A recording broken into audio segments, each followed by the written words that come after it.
Hi, and welcome to Between Two Peers, a live stream show where your hosts, that's me and Danger Muppet over there, invite a guest from around the known world to answer your pressing questions about life, the universe, and everything. This week is sponsored by God's Pillow, an SCA caramel apple liqueur created by Excellency? Yeah. I didn't even think of her or his Excellency. His Excellency Navarre of the Outlands. Why? Because on the day this beautiful concoction was named, Duke Deaton took one drink and dubbed it so damn smooth and silky that God himself would lay his head upon it and say, I need this fucking rest in my life. I'm your host, Tulia Alori. I am a Laurel from the West Kingdom and a court baroness. I'm wearing my fancy coronet tonight. And I'm just really excited about tonight's guest because I'm going to let Helga explain in a little bit how she explained to me how our guest kind of personality is. So without further ado, I'm going to turn it over to Helga and she can introduce herself. Hi, I'm Helga, otherwise known as Sir Danger Muppet. I am a knight, a pelican, and a royal in the West Kingdom. And I am Sassy's other half. Since I can't replace Thorfinn. Right. No. There are more than one half. There's math. It's math, right? Yeah. Apparently this shit is about math, by the way. Don't listen to Baby Ninja, everybody. I don't even know if his mic was live there. Just don't listen to him. So I'm full of sass. It's been a week, and I'm really looking forward to the show. Thank you, everybody, for showing up. This week, our guest is Miss from the Outlands, or Melissa of Monster Hall. And how I described her to Sassy, since Sassy has never met her, as I said, if you jam both Sassy and myself in one body and shake it up and make it a really good cook, this is the person that you would get. Nice. So, without further ado, Miss, would you like to introduce yourself? That's awesome. Thanks, guys. Hey, I'm Miss. In the society, I'm known as Melissa of Monster Hall. I started in the SCA about 17 years ago. I am a Lady of the Rose by way of the Kingdom of Atenveldt. About 3.5 years ago, we moved out to the Kingdom of the Outlands. I'm also Pelican and a Lion of Atenveldt. And I am so fucking happy to be here with you guys. I'm so excited. Thank you so much for the opportunity. And one of the things that I love to do is I love to take care of people. And you all have been doing that over and over again, week after week after week. And it's just so humbling. So I'm really glad that you all are enjoying the God's Pillow. I hope it gives you a little bit of respite, a little bit of extra fucking sass tonight. And just thank you very much. Mm-hmm. Well, welcome to the show. I'm super excited about this. So, yeah, there we go. And everybody, I heard that my mic is a little low. Is it better now? Well, they can't really tell us. Well, they can't. They can tell us in a minute or two if it's better. Right. So we'll see real quick. I did turn it up though. So. Well. Turn it up for what? All right. So with that, we're gonna, I'm gonna remind everybody of the drinking game. Drink whenever a host or guest uses a non-SCA name when referring to somebody else on the show. Drink when somebody says, before I was a peer, in my kingdom, or when I last reigned. Drink when somebody calls for a soapbox, and drink when somebody uses the term spite sprinkles to describe something.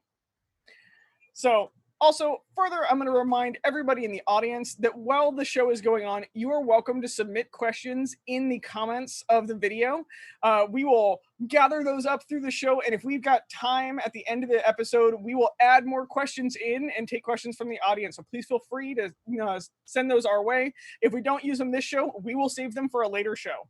So thank you all. I'm super glad you're here, and on to the questions. Awesome. All right. So this first one is specifically for you, Miss. I'm going to call you that now. I don't know why. Yes. So this is from Duchess Gabriela. You are well known and much loved in Atenveldt. Do you think this helped you when you moved to the Outlands? What was your biggest challenge in establishing yourself as an Outlander? Wow. Thank you to Duchess Gabriela for checking in.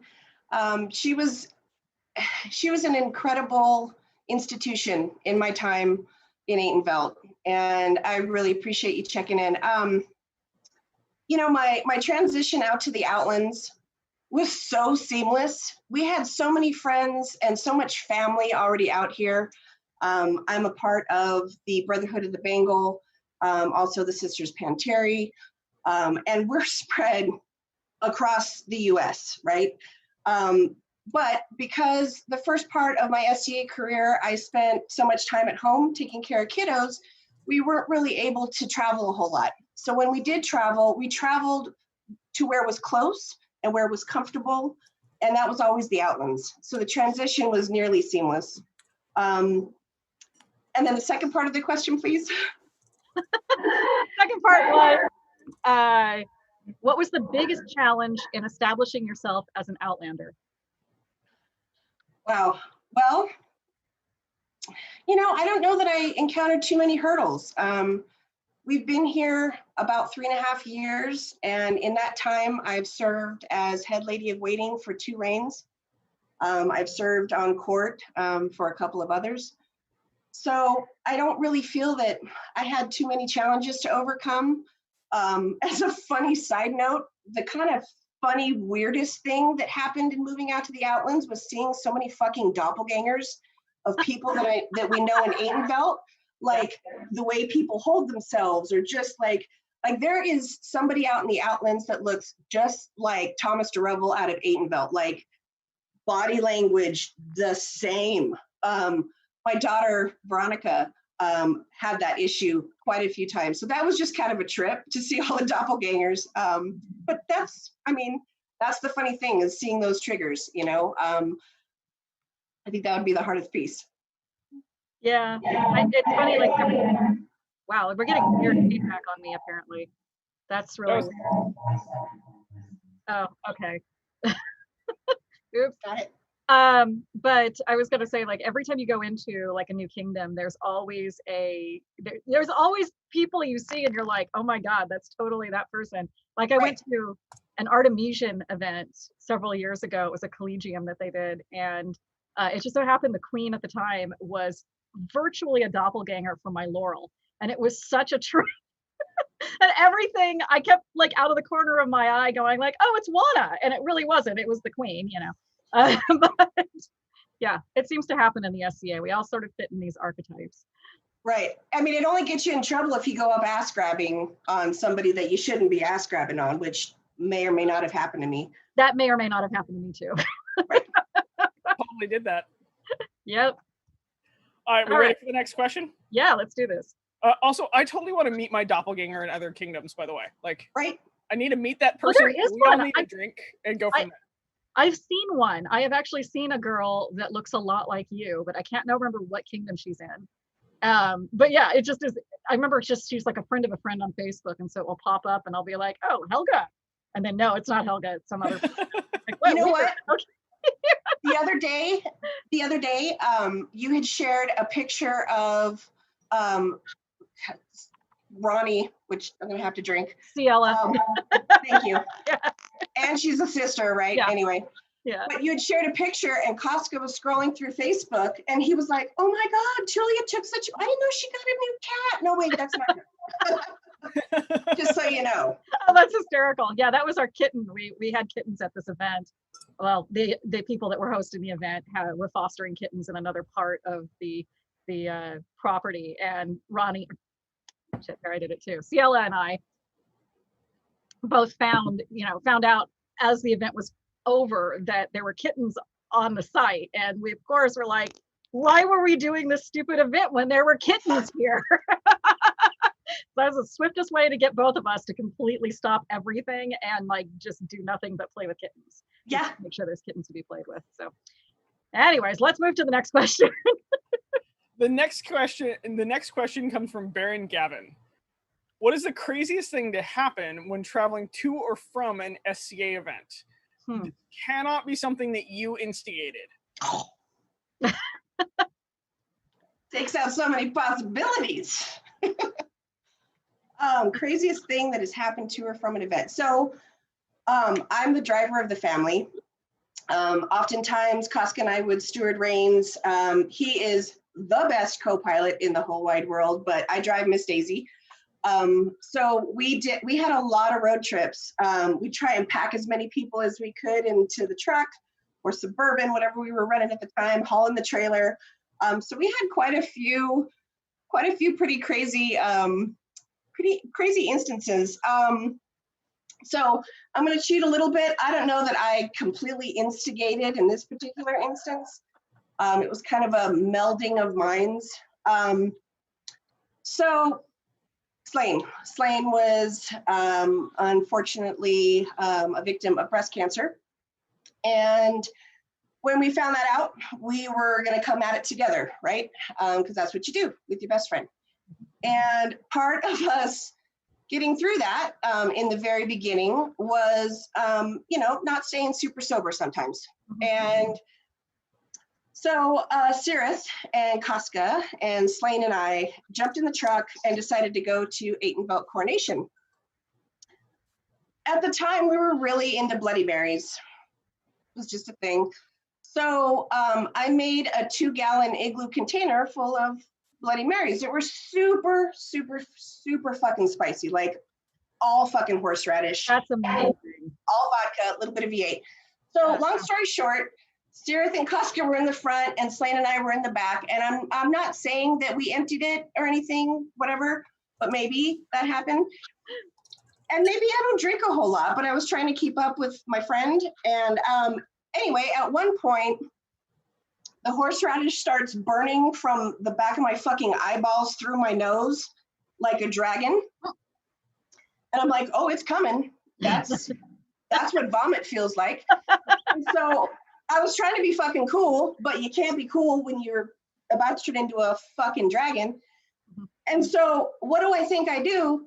I start fucking like SOS tapping the chair in front of me with Casca, like he's gonna fucking know what. I was trying to tell him I'm about to fucking puke. Can you fucking pull over? Tell Charlie, like he fucking knows. At the same time, I had stuck the cooler between my legs, and I was trying to undo the fucking top of it so I could puke in the empty cooler. Oh my God! I was doing this, right? He gets it, so he starts talking shit, and he's like, "God, it's like you guys are having fun. It's so fucking loud, but it smells like. Are you gonna?" Because I had started to fucking vomit. So they fucking pull over. It was terrible. It was terrible. God. Nonetheless, that was one of the more memorable moments. I was sober by the time we hit Arizona, and then drunk again by like the 3rd round. So it was a great day. That's one I'm of those still things just laughing. Like I'm gonna have to remember if we're tripping anywhere. I'm just gonna be like, this is now to pull the car over. It was like fucking Morse code. He was like, what the hell are you doing? I don't know. At the time, I thought that he was gonna fucking know. We've been married for 16 years. He should know. I too have overindulged on several Bloody Marys at an event. It was at an event. It was an experience. Let's put it that way. It was not fun. Well, don't do that. Don't do that. Just don't. Encouraging that sort of behavior. Yeah, let's see. So I'm usually a big basket case when it comes to like getting to events. It's super stressful because I am a control freak Capricorn about everything, and if it's not like we don't leave at the right time and we don't hit the road before traffic, and like it's just everything is like incrementally getting shittier and shittier for me, and by extension whoever I'm with. I've worked really hard to mellow a little bit, but I'm still very much one of these like white knuckling the entire time until we get to the night and shit gets set up. And I've had several actually very pleasant kind of experiences when we start like the day or two before the event is supposed to happen. And we like West on Tier is always a fun road trip because it's usually me and Ciela and her husband Rourke, and at the time it was my ex, but now Thorfinn's part of this, so that's a whole nother fun layer to that. We would all just take a road trip up there, and so we'd start out like 1 or 2 days before the event was supposed to happen or start, and meander up, and that was always really nice.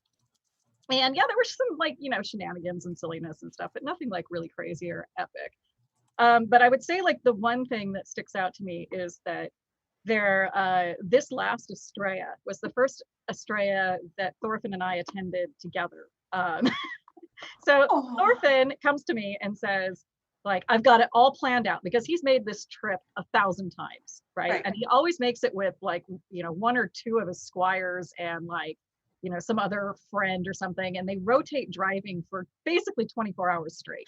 And he's like, it's fine, we'll just shift off. Like, I'll take the first shift. Well, you know, because he's also getting off work at like midnight too. I think he was able to get off like maybe an hour or 2 earlier than usual. But so we're not even leaving San Jose until like 10 p.m. at night. Right. And I'm already just like, nah. Right. And finally, he was insisting this the whole way up to probably a day or 2, maybe not a day or 2, it was maybe a couple of days before we were supposed to leave. And suddenly kind of, I don't know if I just maybe hammered it into his head somehow that I am not Oddvar. I am not going to drive 24 hours straight to Arizona. Like, fuck you. No, that's not happening. Or he just kind of naturally kind of realized that this maybe was a bad idea to insert girlfriend in squire place. And he backed away from that very quickly. He actually made this abrupt U-turn on that idea, and we decided he was going to take a day off early, and we were going to drive down like sane people and get a place in like San Bernardino and spend the night and make the second leg of the trip the next day. So that was like my crisis averted thing. But yeah, that's probably the craziest thing that almost happened, was seeing me like sleep deprived, driving through the California, Arizona desert and just about ready to murder my boyfriend. Right. So, right. But what a great place to do it. Lots of fucking empty, vast places. I have totally. people. Yes. Okay. So I've had a lot of driving adventures. So I think the one that sticks out in my mind is going to 12th night, pack a bunch of teenagers into a Bronco 2, and we all live in Quincy, California, which is the nowhere woods. You can hear banjos. Yeah. And we get on the road. Pretty mouth. It's snowing, and we're like, oh, okay, cool, whatever. They haven't closed the roads yet. So little Bronco 2, we go into this. It's called the Feather River Canyon. It's a fucking canyon. It is 90 miles of cliff on one side. Hang on 1 second. Can you call my little brother back, since apparently he's calling me right now, which is not a good thing? Yeah, I've got it. You got his number? Thank you. It's his new cell phone. You might need to check mine. Sorry for the interruption, everybody. My dad's health is doing weird things, so there's like emergency on calls going on. But we like pop into this canyon. It is cliff on one side, cliff on the other side. Beautiful canyon. We're like, it's just starting to snow. We get like 5 miles down to the canyon, and I have now put on every piece of garb I own. And we have the passenger side window down, and we have the driver side window down, and the driver has a mag light, and I have a mag light, and we are playing Spot the Reflectors. Yeah. And we are driving in between the reflectors in this canyon. And we do the entire canyon like this. I am frozen. Everybody in the car, like all the other teenagers are now in a pile in the back seat, like under every piece of garb we own, trying to stay warm. We've got the heater blasting, and we're all like hanging out the window. Right. And we managed to make this entire trip start to finish like this. And we get out of the canyon, and we're coming out of the canyon, and here's this cop that like lights us up. Whew! And he's like, what the fuck were you guys doing in there? And we're like, well, we got in the canyon like 2 hours ago. Like, right. It wasn't closed. He was like, they had to have closed it right behind you. They're not even letting snow plows in there right now. Like, it was so bad. It was whiteout conditions. Like, there was just nothing that anybody could do, but we just got stuck in like the perfect time frame. We were also stuck in the Bay Area for a week couch surfing at the end of that too, because what ended up happening is the canyon slid behind us somewhere too, so big ass rock slide, and then they closed 80. So there was no way we could get back into our little town. So there's just like a bunch of scraggly, scrappy teenagers like begging couch surfing spots all together in this little pack of human. That's a fucking video game. Oh yeah.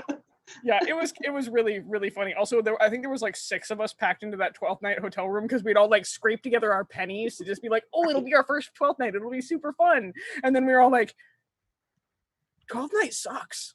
It's all court. Why did we brave a whiteout condition for this?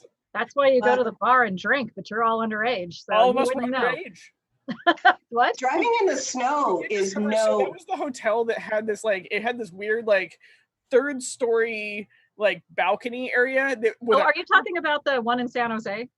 I think so, but it's got the carpeted, like really long, twisty, like things. And we figured out that if you get a good run in turn shoes, brand new turn shoes, you could get 3 stories down, sliding a single slide. You never had to touch the handrails, anything else like that. However, there were a lot of knights that yelled at us about that.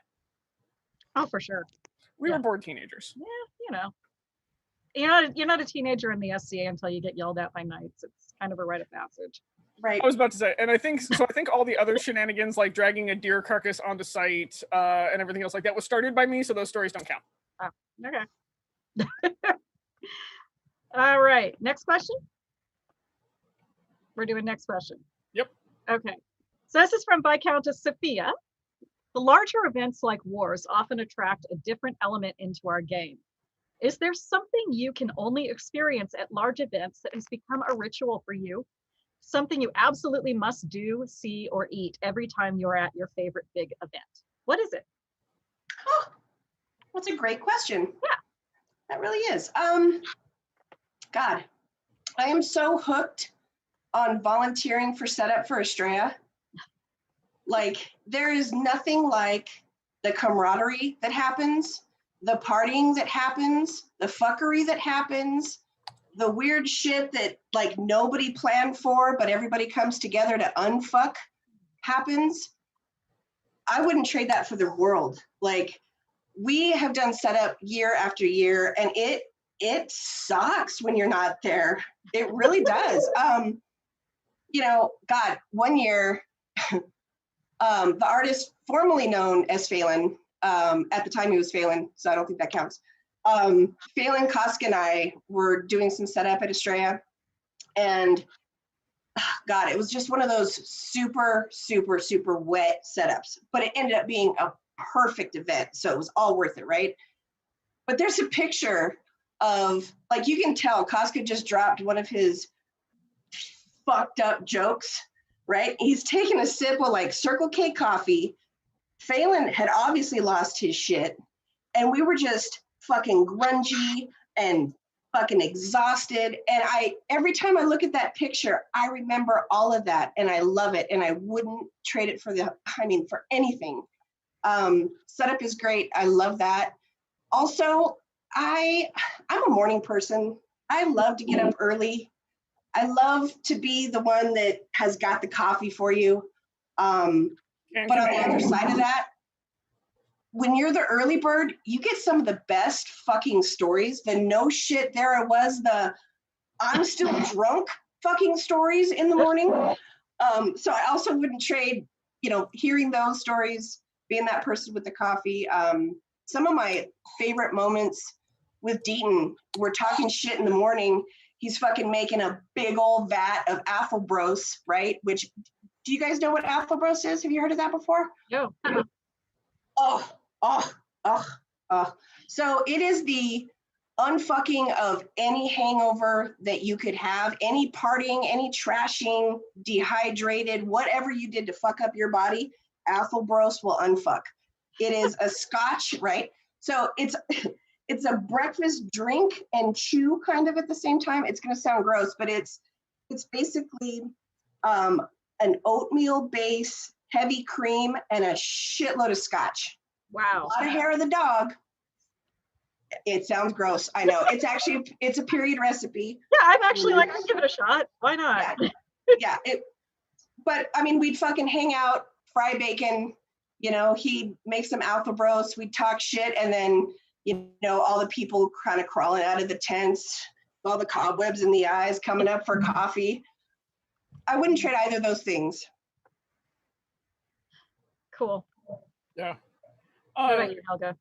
So for me, it's the weird, like, it's sitting around in the weird conversations and parties of I absolutely adore the moments in time at wars where like you just like the big parties going around you and you just sit down with a couple people and you get to meet people from all around the known world. And so an experience at large events is go check out the parties, but also see who's hanging out on the fringes. And just sit down and talk with them because you're going to make friends from around the known world. And what I'll say is don't be afraid to ask to join. Like, don't be afraid to walk by a fire and say, hey, can I come join your fire? Get to know those people. Especially out on the, like, and this is not derogatory, especially out on the fringe levels of camps. Because believe me, I love some fringy camps. Like, holy shit. You want to talk about a great time, like, and renewing your dream is go hang out with the people that haven't, like, they're not trying to impress anybody. They're not like the pirate camps. Holy crap, I love pirate camps so hard. Oh, yeah. Like, you can go there and party and have some amazing conversation and meet some wonderful people. Sit and do that. Sit and take the time to be invited and ask to be invited. And you will find so many people that are worthy of getting to know more because you did. And it's so much fun. I love doing it. Also, always go to the merchants and have one of the damned the lemonade ices. If the lemonade icy dude is there, he's at most major West Coast wars. You go spend money with that dude. Those things are the best after fighting, especially if you add a little vodka. I would start actually with the merchants because big wars, attract different types of merchants that you would normally see in your own little locale that you get used to. But something that's totally become a tradition in the last couple of years has been going and just hanging out at the Feed the Ravens booth, shooting the shit with Scott and Maggie, or Dobroshka, sorry.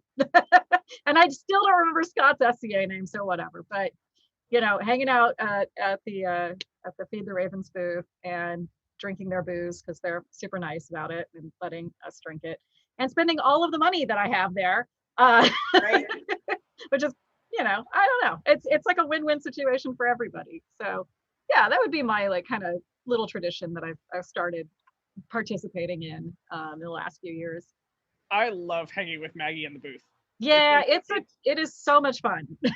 Also, Acer. Going and hanging in Acer's booth is just so much fun. Also, if you can't find me, I'm likely in Windrose's booth, sitting underneath. So he leaves a spot underneath the register for me, so I can just I walk in and I just sit down underneath the register right next to the beer cooler. Yep. And then I'll hang out there. So if you can't find me, that's probably where I'm hiding. Nice. Awesome. Which was really funny when I was Princess, because I was just like done with people, and like I show up and he was like, and just like lifts the curtain underneath the register. He's like, there you go. I'm now your attendant. It's good. Okay, so we ready for the next question? Yeah. All right. So this one comes from Lash. Master Lash here. Master Lash. Oh, I totally forgot to add that. My bad. How do you guys deal with people who are only around because of your station, like being crown or what you can do for them?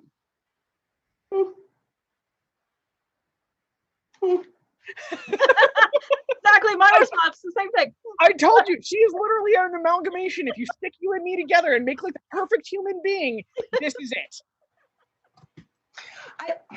I don't know. I just flung my brooch. I'm sorry, guys. You guys just now get boobs. Well, what's up?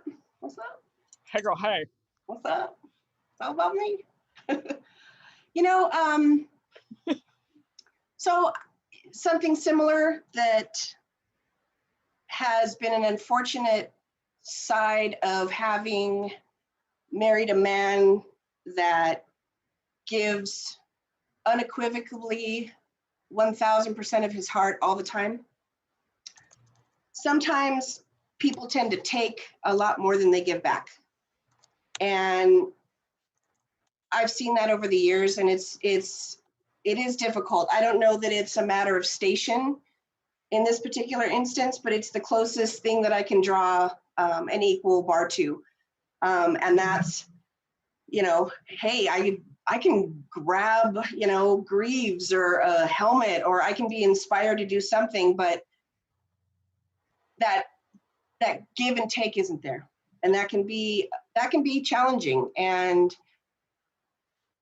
depending on the situation, I can be very stabby about protecting my guy, because it's happened a few times over the years, right? I almost feel like I can compromise for me. I can compromise if somebody expects to have coffee or expects to have food or expects that I'm going to help with something. I can compromise all day on that.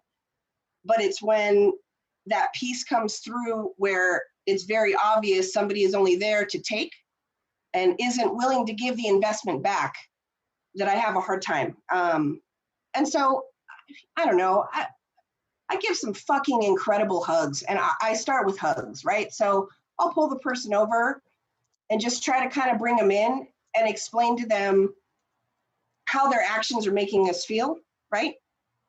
And for Koska, it's pretty simple, right? You come and you hang out at the shop. You want some shit to learn. You want to learn how to work leather or metal.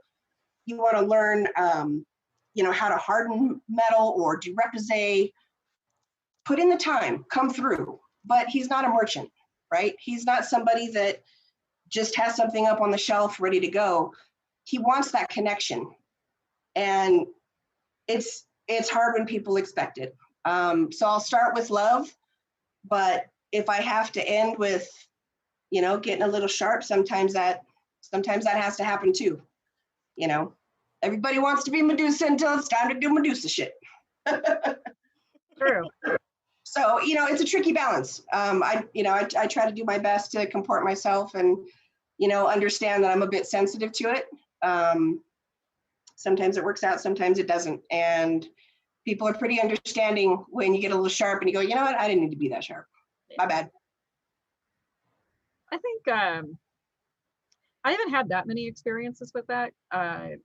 There's been a handful of times where I finally kind of clued in that somebody seems to really be blowing a lot of smoke up my skirt or laying it on really thick because they want something from me. And my way of dealing with that is I kind of just walk away. I actually really just disengage and don't talk to them. And they can sit there and be like, oh, you're so amazing, Mistress Tulia, and you just are so talented. And I'm just immediately like, yeah, I gotta go, bye.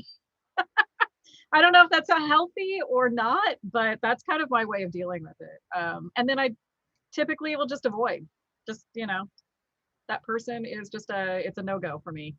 But like I said, it's only happened like maybe twice in my entire SCA career. So, but see, I haven't had that, situation where I've been sitting on a throne or anything like that, where it's like you're sort of the target at that point and everybody wants something from you and you feel like you've got to give it, and then you have to maintain a certain amount of fucks, even if you're just literally like, I actually give 0 fucks right now. But yeah, so I haven't had that situation yet where I've been put in that, forced to make that call, how to maintain politeness while also maintaining boundaries, because normally I'm just like, peace out, and then, bam. Yeah. So my answer is twofold. I actually think I'm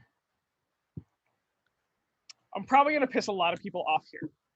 I think that a lot of people, as they rise in the SCA, start forgetting what it is like to be an excited newcomer and to have heroes and to have the Stardust. And so that's the first thing I always check for, is if somebody is being around me and really, really excited, I actually check to make sure that they still have the Stardust in their eyes and everything else like that. And maybe I'm seeing them as a suck up because I'm not that, I am not all that in a bag of fucking chips. I need you to tone it the fuck down. But maybe it's because I'm actually feeding part of that dream for them. I'm being a character in their story and they may need that. And so that's actually the first thing that I check for, is if somebody's hitting that button for me, is I actually check, am I actually being insecure about this right now? And is it somebody that is new and excited and just they've got so much vigor for life and what we do that maybe it's coming across as you're kind of emotionally crushing me with your excitement. And so if it's that, then I'll actually educate them a little bit, or like I'll introduce them to other other people they can see as heroes, and like kind of spread that stardust out a little bit, and be like, cool, like I'm going to introduce you to a bunch of people that you can be excited to about. Like let me go show you around and introduce you to a bunch of people.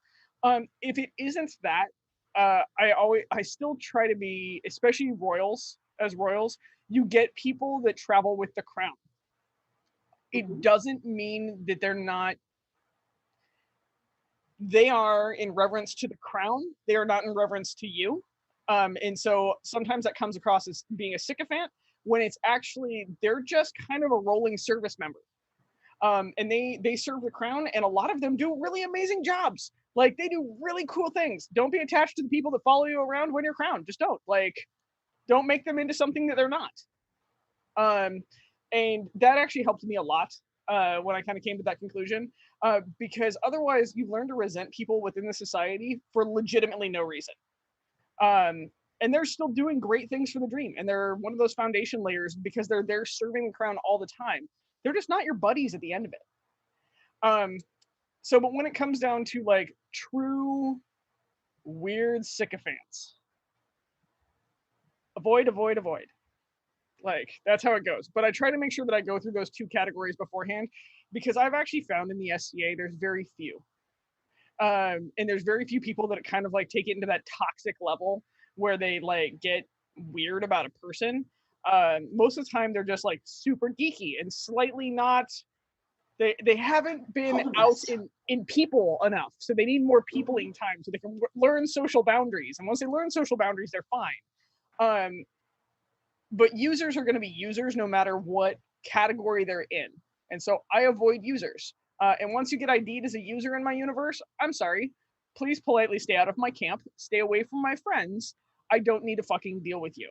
Yeah. And I will just actually have that conversation with them. Instead of doing the like, oh, I just don't like that person, so I'm going to avoid them. I'll actually, most of the time, sit them down and be like, look, I actually think how you're dealing with this is in a very toxic manner. I don't like how you interact with me or the people around me. I think it's very bad and unhealthy. And if you can find a healthy road, great. Like, welcome back if you can find a healthy road. If not, politely, fuck the fuck off. Mm-hmm. Because I don't need to give room to people like that. Right. And again, it's like, that's the reason why I've got the categories. I try to make sure, is this excited somebody with eyes full of stardust, and I'm just seeing this through my own like insecurity. Is this somebody that's in service to that title or crown? And when that title or crown passes, then they're going to go with it, which is fine. Like that's literally a level of service that has to be okay, and we need to be okay with it. And then there's like that small percentage where I'm just like, out, get the fuck out. I don't want to deal with you. Go away. Right. So yeah, there's my weird, very long-winded answer. Soapbox? I guess. I think that counts as a soapbox. All right. Are we ready for that? Yeah, this one the lady of the lake has arrived. Okay. I'm just here because you're so cool. Oh, shit. The question from the lady of the lake. I can't not make this dirty. What makes a taco a taco? Oh. And why are they the perfect food? All right. They are not only a period food. They are a very versatile, on-the-go kind of food.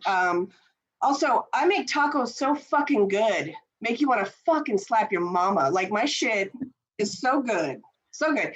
I will tell you, I have been pretty lucky to have some fun with my tacos in my past. I actually had a taco bar vigil that was pretty fucking incredible. Sorry, light just went off. I had a taco bar vigil where I basically made tacos for people and they gave me advice and I escorted them around as I made their taco. So what makes a taco? A good woman or a good man can make any taco out of anything they deem necessary. I've made bacon shelled tacos. I've made organic tacos. There's a lot of types of tacos. What do you guys make your tacos with? This and that and everything. Right? I mean, yeah. Sometimes you're feeling like fish tacos. Right? Delicious. Not too fishy. No, You gotta clean that shit. but they're super good when it's fresh. Agreed. It's the best. I agree. I love a good cream sauce on a taco. Oh, A yeah. good moist Yes. taco is the best. A little bit of zest. Mhm. Are you pro or anti cilantro? I am pro cilantro. You can't scare me. Love cilantro. Absolutely love it. So yeah, that goes on my taco for sure. So when it comes to tacos, I'm a strange little purist. I like my tacos, no lettuce. I would like meat, a little bit of flavor, some hot sauce, fold and go. Fold and go. I like to use a flour tortilla or a corn tortilla. So I am a flour or a corn only tortilla since I'm no longer allowed to have flour. So, you know. All right. Also, I would like to note that the lady of the lake gave me a third sticky note that says, "Get your mind out of the never mind, I know you." Nope. Good. Nope. Never gonna happen. Never gonna happen. Like, I'm saving this sticky note. At some point, I need to take a picture. I have saved almost every Lady of the Lake question and sticky note all over the back of my of one of my my bookshelves here, and it's full of like the weird images she's posted and everything else like that. So there's like this weird Lady of the Lake collage around my work machine. It's awesome. So one hangout with Slane, you know, dreaming of what we wanted to do for retirement. We were gonna have a taco truck and call it Sloppy Tacos. So taco is in the eye of the beholder. Yeah, I like it. Nice. Yeah, I love tacos. Me too. All right. Do you want to do another question? Because this next question kind of flows right into this question. Yep, I think we should do this next question. Okay, so this one comes from Thorfinn. It's after midnight at a war. Everyone is hungry. What would you make for them? Damn, I have made some cool shit. Like, it was funny. Last Estrella, I was hanging out in Royal and, you know, met up with somebody that I had kind of cursory met before. And I was like, hey, I'm Miss. I'm Casca's wife. And I got, oh, no. I know exactly who you are. I was like, oh, shit. All right, cool. He's like, yeah. So when I was sitting, I was coming through camp. I ended up coming through Brotherhood camp. Not sure how I got there, which if I had a fucking nickel for every time that happened. Anyway, so he's like, was going through Brotherhood camp with my buddy. And lo and behold, there you were hanging out, talking shit. You had 3 burners of bacon going and coffee that I could smell from the main road. I was like, all right, cool. Then he comes through, I'm like, so that's how you fucking got to Brotherhood camp. You followed your nose. Through, has bacon, has coffee, but I made some cool shit. The vigil for Stavros and now the artist formerly known as Decimus, their vigil, made bacon, and then I fried gyro meat off in the bacon grease and made pitas with fucking bacon-soaked fried gyro meat. Put that shit on a platter. Oh my God, you should have seen sorry, Bayless' is there enough face. cleavage here? Do you love me? I will give you all the you know cleavage this. back. Bring it, girl. Bring it. God damn. So those are some of the pieces that you'd find if you found me after midnight. I'm going to find you from now on. That's where I'm going after midnight. Come on, girl. Sarah, I will grab you by the hand and we will go find her. I'm all like, I don't know. I need some bacon taco. Yeah. Oh, yeah. Holy shit. Yeah. So mine is really, really redneck, but tasty. So you fry a couple pounds of bacon, you keep all the grease, and then actually, amusingly enough, the gluten-free pancake mix is the best to do this, and you make midnight bacon grease beignets. Yes. Fuck So yeah. I've done, Sarah, have I done these for you? You haven't done them for me, but I've had beignets at the Cock and Bulls in the middle of the night. That was totally like I was doing. Oh God, was that you? All I know is that I had gone to bed. I was exhausted that night, and next thing I know, there's Thorfinn, and he's got this bowl of beignets that he just shoves it under my face. He's like, "Here, I got these for you." So I do these for camp every year at West Frontier War, where everybody brings bacon and like they'll start frying the bacon. This was at Great Western. This one was at. Oh yeah, so this was West Frontier War where I just made tons of these. And like then I'll mix up the batter and I will just show up and I will fry these little suckers and like you put a little bit of powdered sugar on them and they are the perfect drunk food because it is greasy as fuck. There's still a little bit of the powder on them and oh my god, they're so good. And then you get your bacon. Fuck yeah! I feel like it's my turn. Hold on. Hey girl, hey. My turn. Next time I'm done, I'll totally make you some. Hell yeah. Well, I don't make food. I just eat it, so I know where to go. Also, Tulia, I totally used your mundane name. Oh right. Oh, shit. It's okay. Yeah. So normally, when I know where to hit up though when it's late night and you're a little hungry. So those places. Whatever you're serving, I'll eat. I don't care. It Nice. can be, just shove food in my face because I'll eat it. It's not picky, like really at all. I'm fucking hungry now, guys. Thanks. I'm fucking hungry. I Sorry. wasn't hungry. Now I'm hungry. Okay, so are you ready for the next question? Because this question's we're gonna go from like food to serious for a moment. Would you guys like to do commercial before or after? Yeah, let's do commercial. All right, we'll do commercial and then we'll come back to.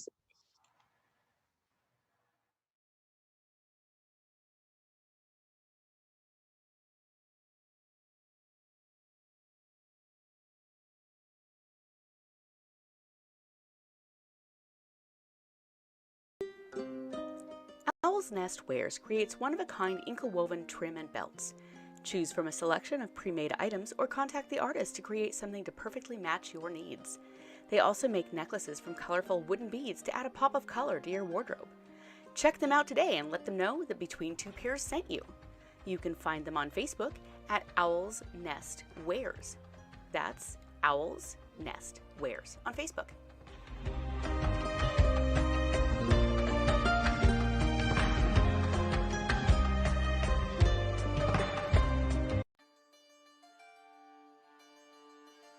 Over 290 times, heroes have met upon the Crapeau field, under the watchful eye of Constable Sir Bertrand de Gecklin. An unbroken line, come rain, shine, or pestilence. To determine the rightful tricentennial Crapeau, the Fellowship of the Argent Angel shall host a tournament in March of the year 2021. 3 days of fighting and feasting, of shared words and experiences, of courage and chivalry, shall end with one most worthy. The 300th Crapeau. Do you have what it takes? For more information, go to bit.ly/300 Crapeau to find the Facebook event page. In a society based on living a dream, we deliver items and goodies that help you on your way. We specialize in some of the more artistic interpretations based on early period crafts, but we still throw in the mystical and unique arts. Much of what we sell is created by us, and we sell cool things. If you can't find it, we'll do our best to get it. Besides having some of the coolest stuff around, Wolfblood is a freelance artist who operates a graphic shop that prints t-shirts and embroidery. We may not have what you need, but we have what you want. We specialize in the unique.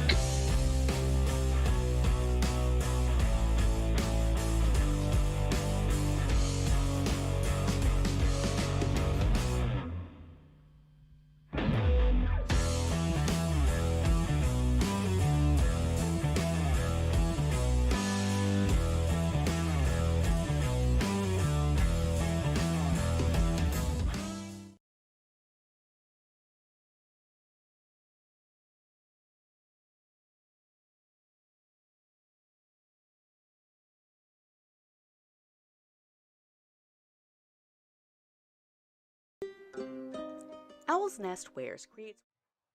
And we're back. Hey, All right, so then the next question, we're gonna have a serious one for a little bit. I'm ready. This one's from Anonymous. How do you handle someone that you look up to falling from your grace or a place of being seen as a hero? Yeah. Fuck. Owie. All right. It's fucking hard. When I was crowned.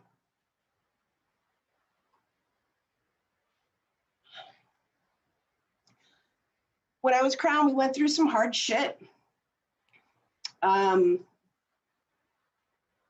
had to make some tough decisions that we never thought we'd have to make. And unfortunately, behind some of those issues were friends that were just trying to do the best they could in the instant, but in the end had no other choice but to act the way that they felt that they needed to. And it's a heart punch. And it's difficult. And it can ruin shit. It can make you want to fucking quit. It can make you want to take a step back. In my case, it can make you want to be fucking stabby as fuck. And it's hard when you don't have an outlet for that.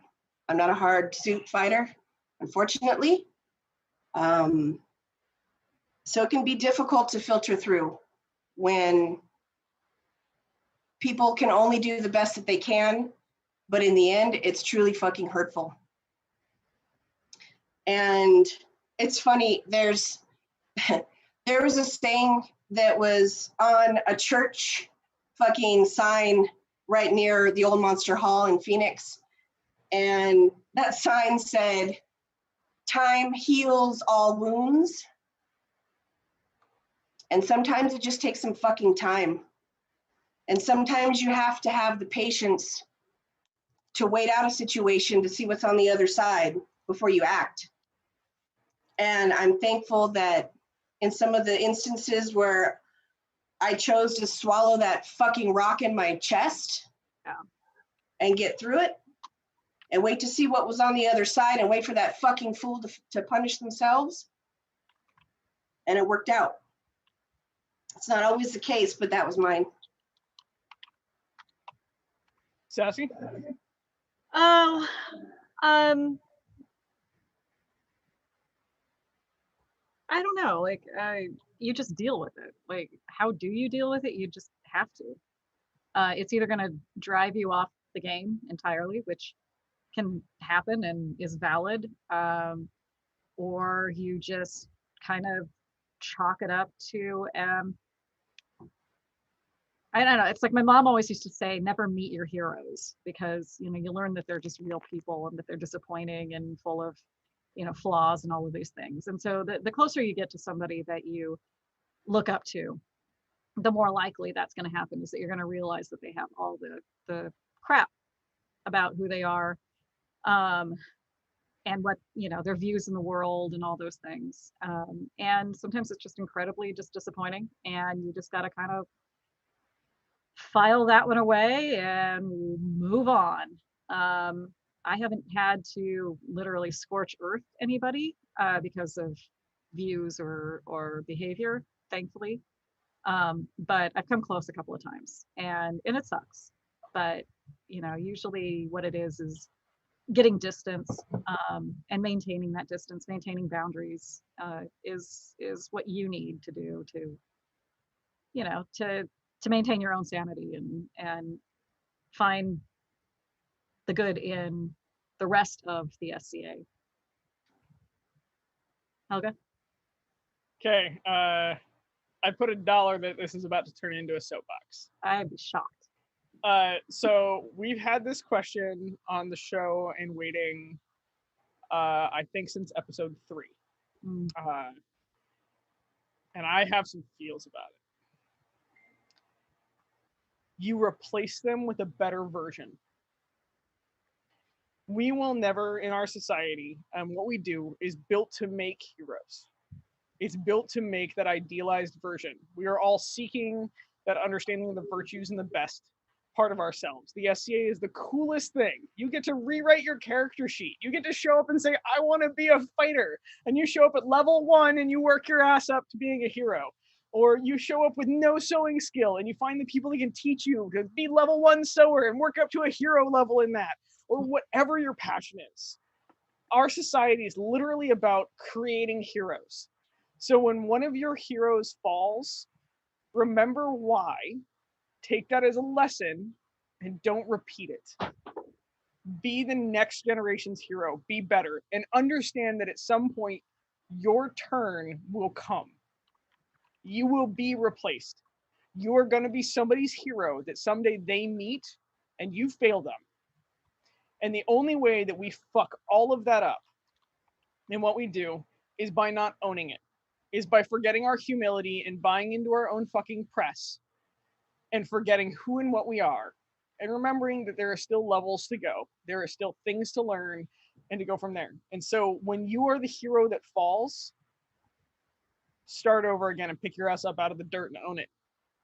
When you are the person that's watching your hero fall, remember and support them a little bit. Unless they're a toxic human being, then fucking write them off, whatever. But support them a little bit and be like, cool, you face planted into the dirt and now you're human. I don't see you as a hero anymore. I see you as somebody that I can stand with. I don't have to try myself against some weird bar that I've set you to. But that's the thing that we can do, is that when our heroes fall from grace, is understanding and giving them the room to be human again so they can continue climbing the ladder with us versus becoming ostracized. And again, this is not the extreme cases. The extreme cases, fucking write them off. Like, GTFO, are you a toxic human being? I'm sorry, get the fuck out. Right. Many of our heroes, we put them on pedestals not knowing it, and then when we find out they're human, we then write them off in such a ourselves become the toxic individual and write them off so they can't ever recover. And just remember that we're all going to go through this cycle. Every single one of us are going to be somebody's hero in some manner, and we are going to fail them. So have the same forgiveness for your heroes that you would want placed upon yourself. So there you go. There's my weird fucking answer. I don't think it's a weird answer at all. It's hard. And I think I fucked up that fucking saying because I was like heart palpitating. Like, it's a hard fucking question, but the sign actually said time wounds all heals, right? Because the saying is time heals all wounds. And it's hard to want a little bit of that vengeance on the other side and a little bit of that closure on the other side. And for me, it's one of the things that I do have to fight, because sometimes it takes a little bit of a Vulcan fucking neck grip to turn somebody around, to remind them they can be better, right? And sometimes you need a little bit of that, not a lot, just a little bit. Just a nice fucking taco size version of that. But what a great point. And what a difficult question. Thank you for asking it, whomever that was. Thought-provoking for sure. All right, are we ready to go to the heaviest hitting question of the evening? So I need you to prepare, miss, because we have one that's even worse than this. Well, hold up. Okay, so this is from Thane Samson Muscovich. If you could be any dinosaur, what would you be and why?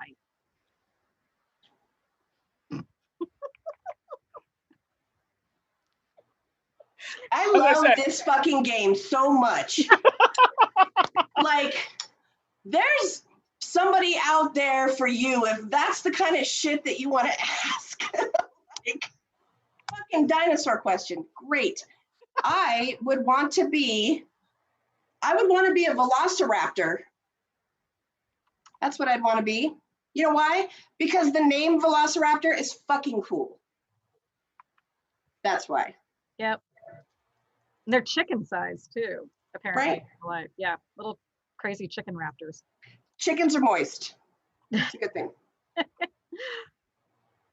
Helga? So I believe it's the Megalodon. It's a fucking huge ass shark. I'm now having to go look this up. I'm having to use Google. Yeah, you're talking about Megalodon. Yeah, that's I guess. No fucking fair. You don't get to Google. Google. My show. There's no Googling in baseball. What the Yes, fuck? a megalodon is what you're thinking of. Yeah, You don't and got to so, Google it. I was strangely obsessed with those damn creatures as a child. Like, I'm actually saving up because there's a place that sells megalodon teeth, and I really, really want them. Like, so I collect bones. And sadly, Okay. like when I was going through all the surgeries, I had to sell all my skulls and all my antlers and all, like, basically I sold my collection so I could pay for all my fucking medical bills. And so I now have like a deer skull and my bear skull, and so I'm saving up for a megalodon tooth right now because I really, really, really want one. It's actually technically not a dinosaur though. They didn't live at the same time.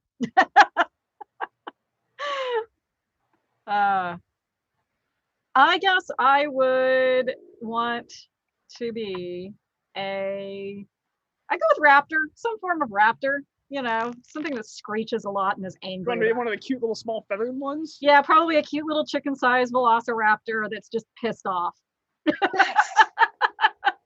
We could start a fucking velociraptor gang. Exactly. Just all I do is screech and I'm angry. And we only have one like fucking claw. Just fucking. Exactly. I'm down. Bring it. Let's do this. I fucking love this question so hard. Okay, so are we ready for the next one? Mm-hmm. Yep.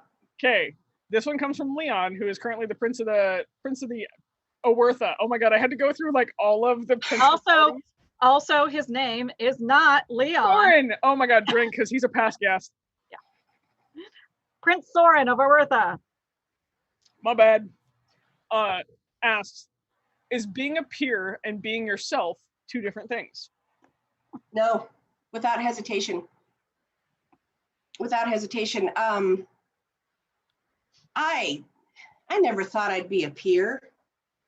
I started in the SCA by way of moving next to Duke Deaton and his then wife, Mistress Gretchen. I watched His Grace Morgan and Livia blossom into what they are now.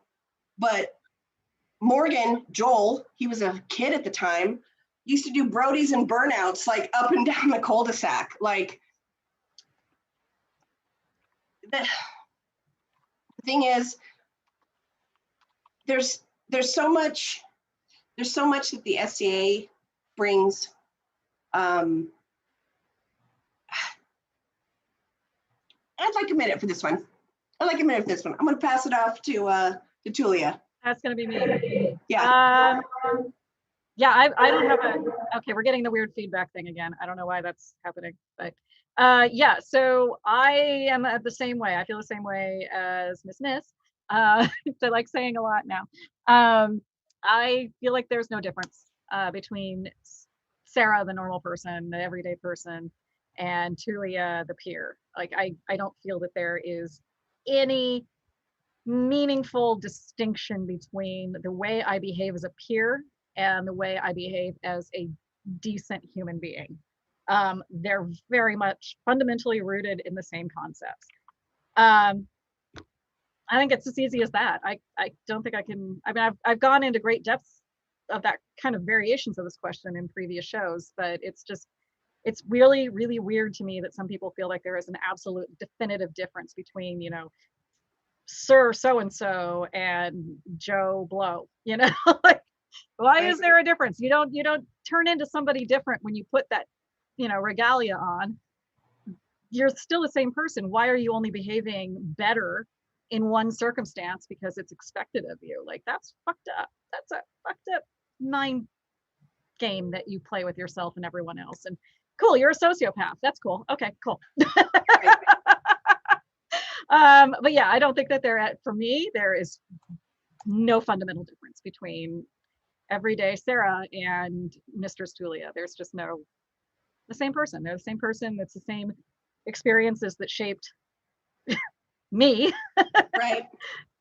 In both situations. And honestly, a lot of that significant experiences shaping me into who I am happened in the SCA. And of course, I'm going to carry that out outside of the SCA because, again, why wouldn't I? It just seems weird to me that that's a distinction that some people feel is very, very important to maintain. But yeah, Helga. So my answer to this one is just no. However, I hold the pure I am in the society sometimes to a higher standard than I do mundanely. And so I actually try to mimic the person that I am in this society. And I've spoken about this on the show before, that like you enter the SCA and you're like, you wipe your character sheet and you get to start over again, which is the coolest part about the society. And you can do this multiple times during it. And so the person that I am in this society is who I wish to be mundanely also. And so what I would say is that it is not different for me whatsoever. It is, however, always a check for my mundane actions, because if I wasn't willing to do it as a peer, why the fuck would I do it mundanely? Hell yeah. Okay, that's awesome. Thanks, guys. You know, my thought process, I just got lost missing my friends, truly. I miss so much about our game right now. And this question really does feel, like I said, unequivocally no. I'm the same person. I didn't think I would ever be a peer because of the influences of growing up in the SCA, as it were, being influenced by people like Deaton and Dennis. I mean, for God's sakes, how would I ever become a peer with a standard like that? There's no way I'd ever be a pelican.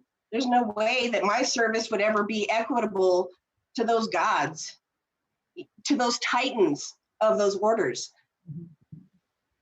So all I could ever be is me. All I could ever be is that loving, caring person that just wants to host you and love you and hug you and take care of you. And it would be cool if I got a little bit of that back too. And do you want to come do some cool shit? Because I'm going to go do some cool shit. But I started out following Koska around because he was already doing all the cool shit. He was working Estrella. He was, you know, running around with regalia that was 20, 30 years old at the time. He was taking care of the most precious pieces of the Atenveldt kingdom. I didn't have this picture of me being something different. I just wanted to hang out and have a good time and fucking run around and make some magic happen for everybody else. I wanted this game to be fun for everybody else. And I just happened to become a peer while I did it. So I'm the same person. I think you're doing it right. You know, if you're having a good time and other people's time is enriched because of your good time, then I think you're doing it right. Exactly. You know, that is how, honestly, that's how you should be made a peer in the first place, or recognized to be a peer in the first place. Is you improving the SCA for everyone else while you're enjoying what you're doing, then there you go. Pure light qualities in a nutshell. Very much so. And isn't that exactly what we should be teaching our students as well? Yeah, absolutely. Yeah. They don't need to force being somebody else. I mean, you've come to that relationship because they hold those same similar virtues, right? Yeah. They want to serve, they want to take care of people. Nora Rose was a perfect example of that. You know, Axgar is a perfect example of that. Dude shows up with a fucking full pig at goddamn Battlemore and wants to fucking feed everybody. Yeah, of course that's going to be my protege. Fuck yeah. And that's what we should be teaching. Yeah, that's what we should be teaching our students. Grow yourself fucking better. It's not my job to find that in you. You should have that in you yourself. But let me make it better. Let me highlight how fucking good you are. Look at that fucking cat. How am I supposed to talk when there's a goddamn cute ass cat? Is that Noodle? This is the Noodle, yes. I do my research. I'm sorry, I didn't mean to do that. He stays outside now, primarily. Look at him. He just fucking whooped you. He loves me. He's never like this, except for now that we let him basically live outside because he's happy there. Good. Yeah, and he's too stupid to get out of the backyard, so it's not like he's roaming the neighborhood or anything. He's just literally lying in a pile of leaves in the backyard for the most of the time. Does he like to kill shit? I think we should start doing every 10 likes Noodle gets a treat. Oh, he would love that, people. Yeah, he's a big fan of the crunchies. He has like 3 teeth, but still, Crunchies is like Is he an old boy? He's an old boy. He just turned 14. Oh He's my an old God.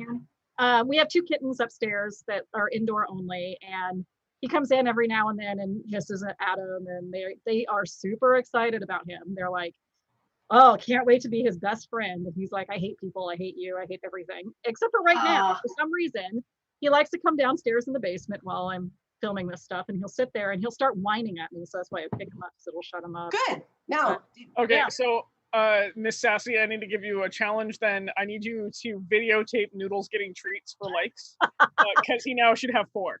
Okay, well, he will have all the treats, after the show, for sure. Because I don't keep the treats down here unless Thorfinn, if you're watching, you want to bring treats down, we can arrange some on-screen treat action. But yeah, he loves that. Anyway, back to the actual content at hand. yeah, we can talk about animals. I fucking love animals. We have dogs and cats. A cat, and Costco wants a fucking mini pig so bad. Oh, those are so cute. I love me. We don't need a pig. Just so you know, they get about 100 pounds. Yeah, Right. they're kind of not mini. They're not like little things when they get full size. They're kind of big. Costco wants to fucking spoon a goddamn pig, little pig, so bad, bad. Bullshit. Love it. Oh, guess what? I think I hear treats coming down, Mr. Noodleface. Uh-oh. I was gonna say a noodle treat break. Yeah, well, maybe. I don't know. I hear Thorfinn stomping around upstairs, so. All right, so are you here ready he for the next is. question? Oh no, apparently Noodles is getting treats right now. So on camera, we are proving that likes equal cat treats. Oh, this is. Everybody shut the fuck up. The cat's getting treats. Shut the fuck up. Shut the fuck up. Perfect. Oh, but, well, you feel- Priorities in life, people. This is what it looks like. Yeah, I was about to say. Take care of the pussy. I can- Number one. I can't Number one. I'm sorry, I can't actually dip the camera down low enough to. Yes, we're feeding him. I like how Thorfinn just like cat treat like commercials that. Yeah.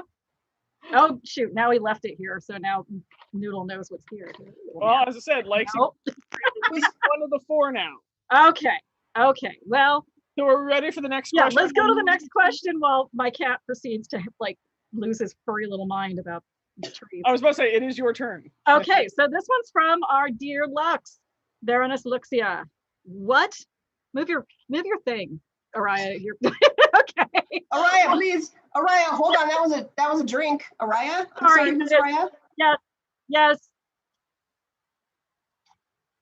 So when we're reading it off of the Google Doc, if like one of us pauses on a certain part of it, it will like pop up. It'll say Araya Hume, and it was covering up like a huge part of the question. Fuck. Hey, I'm just saying what I'm reading. Fuck. There. All right, so Baroness Luxia asks, okay, Noodle, can you just chill for a second? Nope, this cat has no chill. What celebrity would you want to reign with? What celebrity would you never want to reign with?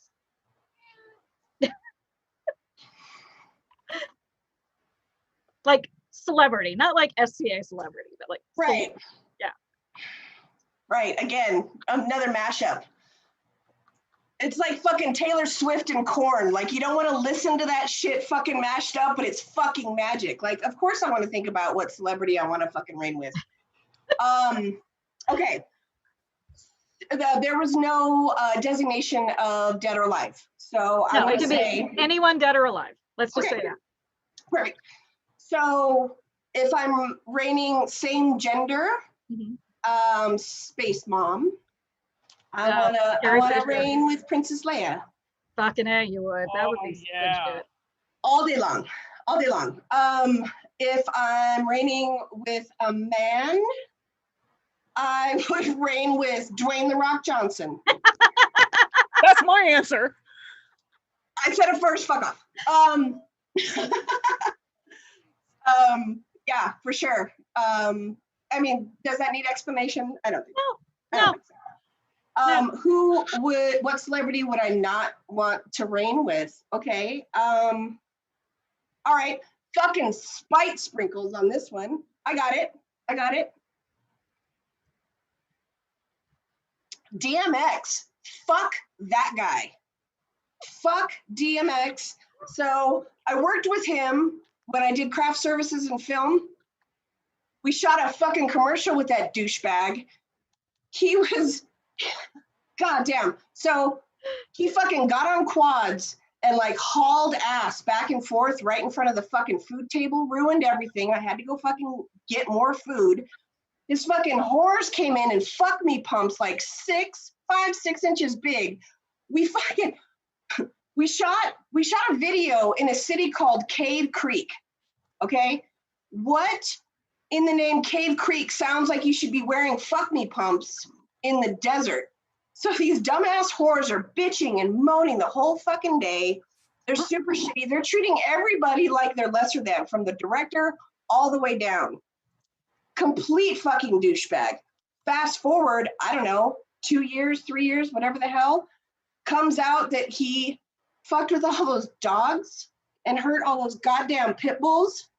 Fuck that guy. Fuck DMX. That's who I would never fucking reign with as a celebrity. He sounds like a copy. Fucking I'm familiar trash. with his work as an artist. Fuck that trash.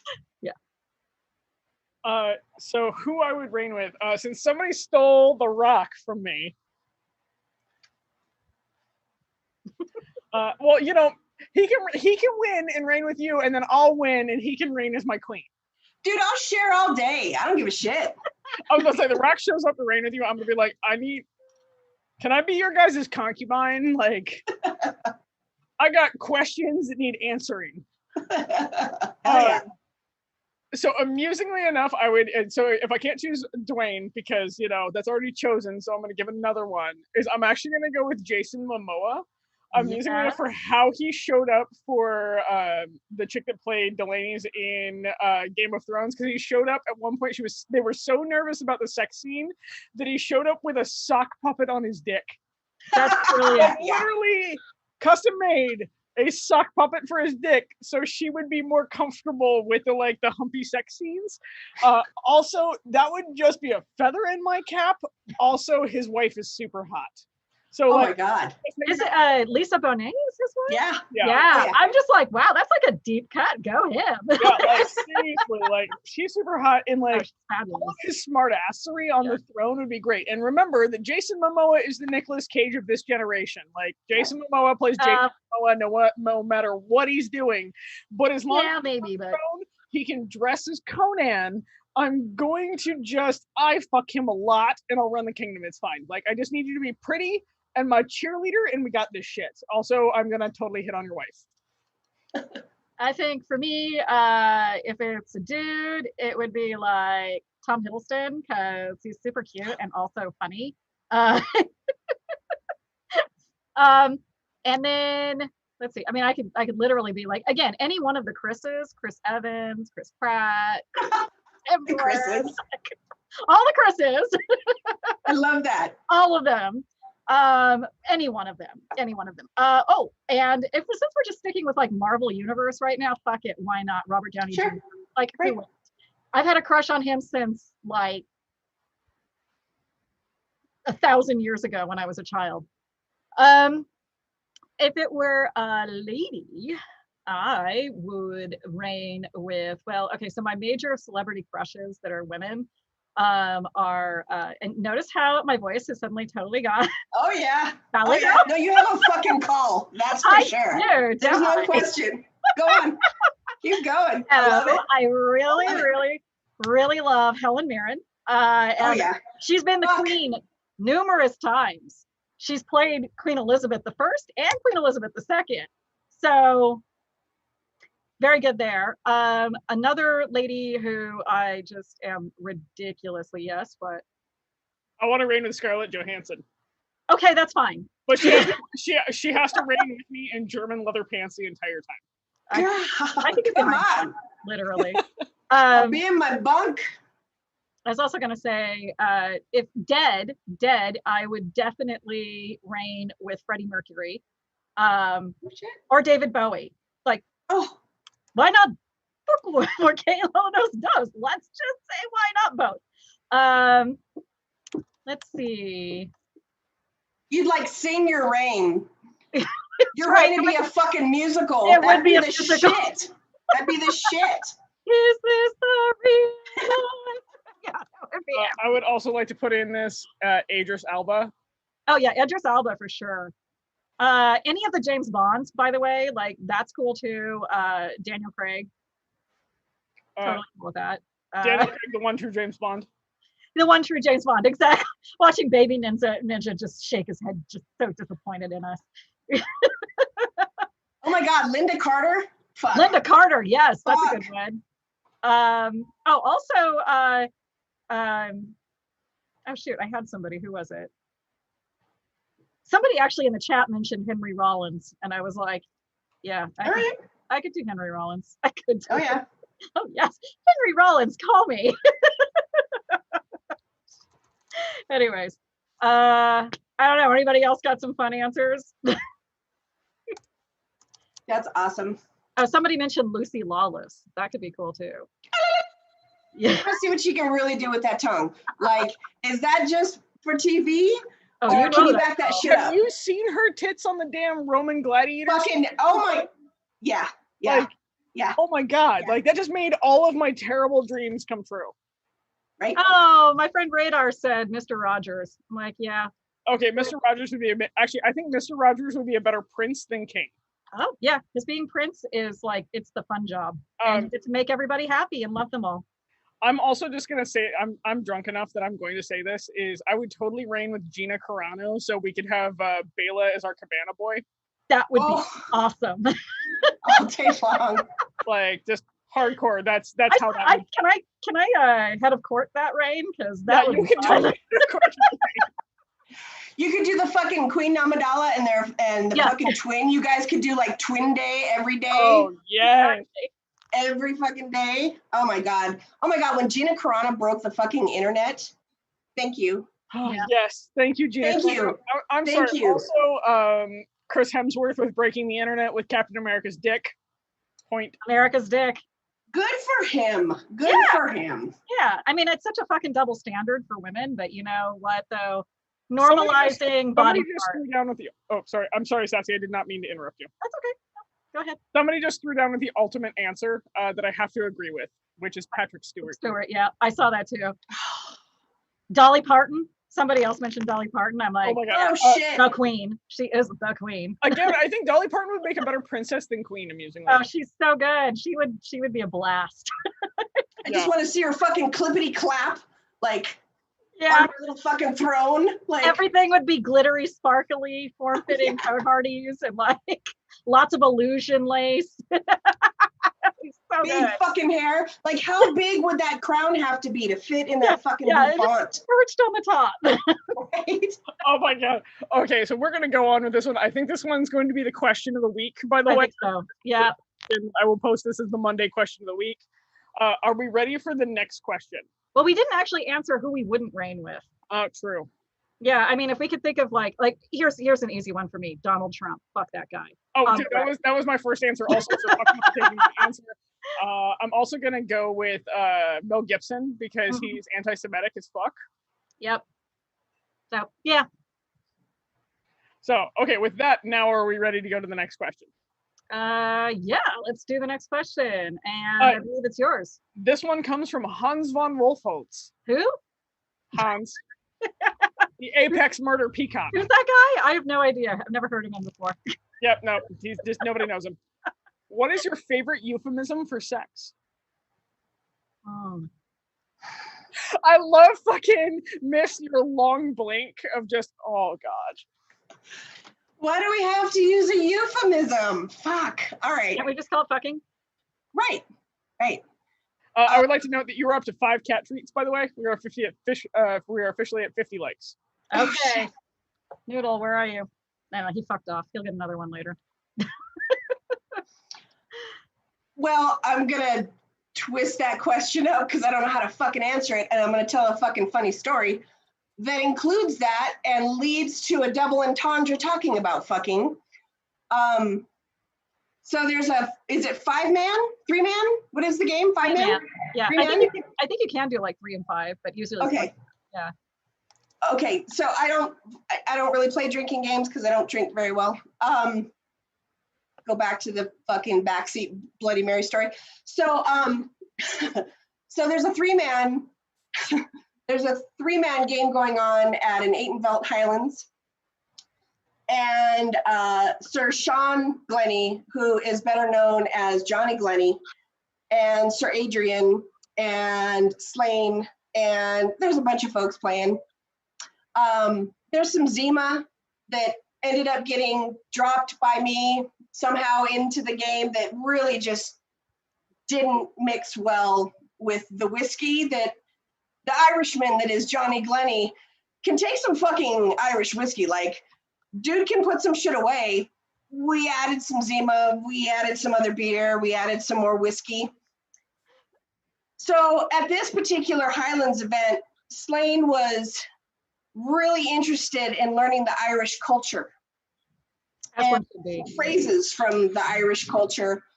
The first that, that Johnny Glennie wanted to teach Slane was like, hurry the fuck up, which is come on to fuck. In Irish fucking slang, it's come on to fuck, it's hurry up, get your shit together, let's fucking go do this thing. Slane was not able to retain that particular phrase and decided that the phrase was actually not come on to fuck, but get to fucking. Get to fucking. so we're hanging out in this fucking 3-man game. Adrian's like, tips of her fucking fingers on the table asking me for smokes, right? Everybody's trying to help because I'm on the fucking outskirts. I'm fucking dying because all I keep hearing Slane is, who's super, if you don't know, Slane is so fucking shy. Like, we don't talk about sex. We don't talk about fucking. We don't talk about any of that nasty shit because she just shuts the fuck down. All she can fucking say is, get to fucking. Over and over again. And now forever, I am going to that's going to be part of my lexicon. Oh, no, that's going to be like, I am at some point going to shout that at my husband. Like, get to fucking. Actually, we should put that on like a t-shirt or something. Here's it on the back. It says, get to fucking. Get to fucking. Oh my God. I'm sorry. If we do that, we need to quote Slane on that. So it needs to be get to fucking, dash Slane. And we make her fucking between two peers famous. Like, I'm going to put all of that in quotes. Okay. So I'm notorious for like just I overthink everything, right? That's kind of my jam. My jam is I have no chill and I overthink everything. And so when I'm feeling like a little, frisky, right? It's usually my way of going about it is to just maximize the awkwardness that sex actually is when you think about it too much. Like in a functional sense. It's usually something along the lines of, hey, baby, would you put your penis in my vagina? Like, thinking we could. I am really not good at like the dirty talk or the, fun, sassy euphemisms for sexual intercourse. I think, this fun ones like, the beast with two backs and hide the salami and I don't know, but they're like, no, that's just like dumb stuff. It's not like a thing that I think is truly creative. And I really feel like my genius is in reducing everything to the most awkward possible way of phrasing it. So that's my answer. Helga. So there's many euphemisms. I can't believe, so I managed to say it during, like, I was so worried about tripping over that word when I read the question that I managed to do it. Now I'm gonna like trip over it every time I try to say euphemisms. Like, I'm gonna you just did it like twice in a row. Is that points? Is that like all the audience drinks because I said euphemisms correct? Yes, hell yes. I'll drink with them because. By the way, I would like to know what fucking proof is this? 70 proof. 70 proof. No wonder, because I'm hammered. Okay, I've been sipping it the whole time. I've been chasing it, back and forth with a gin and tonic. So there's nothing left in my bottle. Oh, girl. Oh boy, this is going to be a redux of my my limoncello horror story. Like this is some good shit. Isn't that some nice shit? Yeah, like I'm definitely gonna have to sober up before I go to bed. Euphemisms for sex. Making mac and cheese. Oh, the stirring mac and cheese. Yeah, stirring like mac that. and cheese. Yeah. Like, I've heard that one. same sound. Like, I'm sorry, may you never stir another pot of mac and cheese without being like, nope, that is the sound of good sex. So I have 100% gone to my boyfriend and been like, so I'm really hungry for some mac and cheese right now. Like, I would like to leave this party. All that would get with Thorfinn is mac and cheese. Like, let's Thorfinn would be like, I have 6 boxes in the. Yeah, you know, if you look at somebody, you can even say that out loud across a party. Now I can't, by the way. If I say this out loud across a party, somebody's gonna be like, Helga's getting laid. Where like I've now ruined that code word of just like, you know, I'm really hungry for some mac and cheese right now. Like, let's go, motherfucker. So yeah, that's my favorite euphemism for sex. Though I may have just ruined it and now I need to come up with a different one. Okay, so you can mix it up and you could be like, baby, don't you want to punch the blue box? Everybody knows what that one means. Does it? Great, I like it. I like it. Just Yeah. saying. I think also like one of my favorites, and this is the reason why the lady of the lake killed me, is like, you can look at somebody where you're flirting and be like, so do you like your taco with lettuce or without lettuce? I don't know. What do you Like? What is it? A fresh fish taco? It's like, I mean, it also depends. Like, there's some people where like, you need to be without lettuce, and there's some other people where you're like, I don't give a fuck. Like, I can go bushwhacking. You're that hot. I just got a text from my boyfriend that says, craft dinner. Oh my god, I love your boyfriend. You know what? And it's all fun and games until they have to read the fucking directions like 4 fucking times Yes. to figure it out. Like, No, it's all, Here's like you the should thing. know. No, Know your mac and cheese, for fuck's sakes. this is one of those things that is like this fundamental weirdness in my relationship with my boyfriend, which is one that he likes to put stuff in the mac and cheese.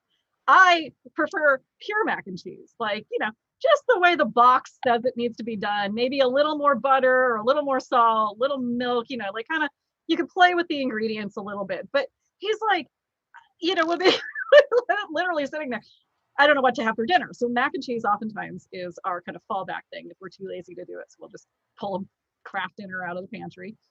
And then we start into it, and then suddenly it becomes this entire production because he has to put like other things in it. So Right. chili or tuna, which is a new one, which is actually pretty good. Don't knock it till you try it. Right. You know, sliced up hot dogs or sausages or like just all manner of shit. And I'm just literally like, I just want the mac and cheese.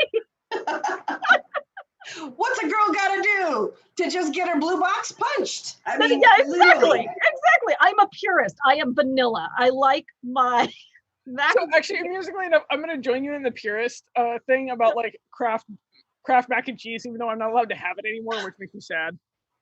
But like that thing where like everybody likes to fuck with that. I'm like, just leave it alone. The only thing you fuck with is you add more butter, less milk. That's the only thing you fuck with. Yeah. Other than that, leave it alone. Don't add cheese. Don't add fucking anything else like that. Once you make it, I will add shit. But do not add a single goddamn ingredient to that while you're making it. I will do that myself on the table. If I want bacon, I'll add bacon. Do not cook it with extra bacon. That changes the flavor. Exactly. It's no longer mac and cheese at that point. It's just some other thing. It's a carrier. It's a vehicle for like fuckery. I just want my little elbow noodles in faux cheesy sauce. Like, Baby Ninja, are you live?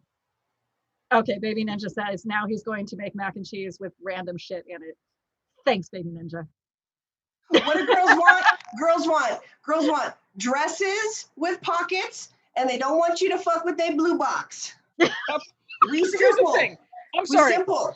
Once you can prove that you can make blue box mac and cheese, then you can fuck with it. But if you do not prove that you have the skills to actually provide me with that basic fucking utility of reading the instruction, the operation / execution instructions of that box, if you can't do that, don't fuck with it. So Now I'm getting text messages, frantic text messages. No! Sorry, baby. Dude, that would be a really cool combat cookery. Is so mac and cheese. And that's the thing. So this actually stems from, I think, a lot of this like his weird fixation with putting stuff in mac and cheese. Wow. Okay. Years and years and years ago, when he was running the meadery, it's a local meadery here in the Bay Area. He hosted a night where they did a competition of mac and cheese, and it was basically you had to use the blue box mac and cheese, the craft dinner, but you could do whatever you wanted to it, and so you could augment it in different ways. And I'm wondering if that did not start the obsession with like adding shit to the mac and cheese for him.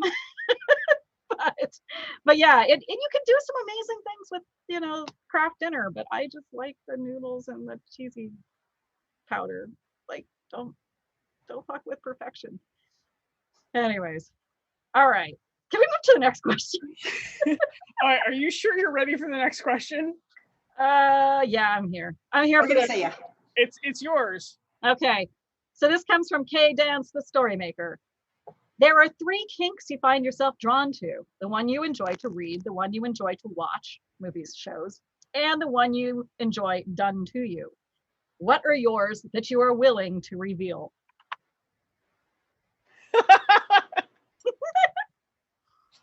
Okay, 3 kinks. I took notes. Mhm. 3 kinks. One, do it one more time. What are the 3? One you enjoy reading about. Okay, reading. One you enjoy watching, like in movies or shows. She didn't specify porn, but I guess, you know, you like to watch that too. Right. And the one that you enjoy actually done to you. Because not all of those things necessarily are the same thing. Right. Yeah. Right. Another great question. So Kingston, right, great. Here we go. Enjoy reading. So, you know, I don't have a lot of time for myself these days.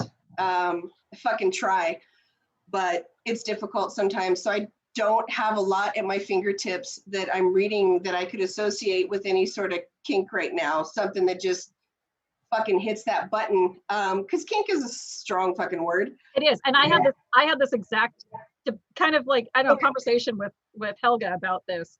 Okay. Because kink is, it was originally, I think it was, she said fetish, and it's Sure. really not. Fetish isn't even more like, you know, that's a really specific psychological term for a thing that you have to have done or in the room or around you or near you in order Right. to get off, right? And most people just kind of conflate kink and fetish, and so we switched Right.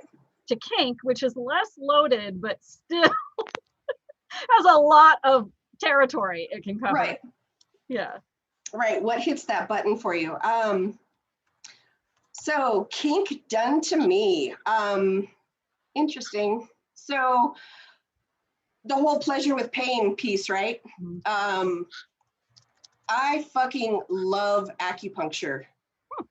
I don't know that it's a kink, but it hits like that fucking animal button, because when you have somebody like Valora who can apply acupuncture so fucking deep and hot and hit that fucking pain center and you get that release.